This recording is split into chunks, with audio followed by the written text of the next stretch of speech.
后来继续要来看是这个台北市政府竟然是变做卖毒的所在。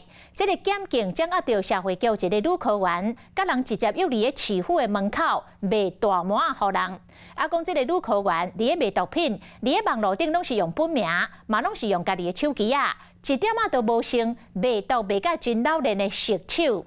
加上这个毒品是伫因男朋友的厝内抄出来的，检警怀疑这个女科员就是爱着较惨死，咧做因男朋友的马啊，就是帮因男朋友咧跑腿。目前两个人拢以20万来交保。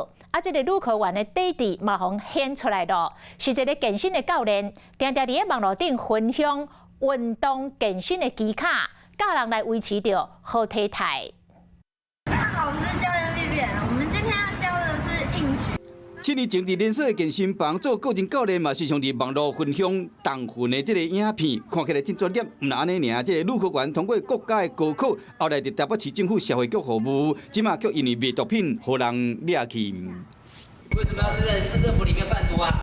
年金头毛上了一回姓刘的女科员，20万块交保，头安尼累累，共安尼男朋友嘛以20万块交保。代志表示，因为今年1月警方临检的时，超着有人炸大麻，嫌犯承认讲是用通讯的软体，伫跨年前买毒品，经出药卡，和警方较意外的是，买毒品的所在是约伫台北市政府的大门，因为地点真敏感，报请检方指挥。涉嫌卖毒品的是社会局的女科员，不过伊毋但伫网络用本名。手机啊嘛登记家己的名，买毒品，佮选伫台北市政府的门口，买结束了，就行转去办公室。无像老练的人，所以讲有可能是为爱伫卖毒品。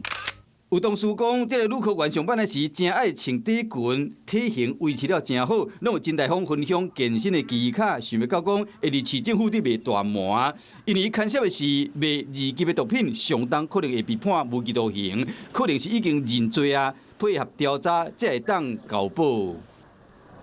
Hello， 我是林仙怡。想要抢先掌握最及时的新闻资讯吗？赶快订阅、按赞、开启小铃铛，锁定华视新闻 YouTube 频道。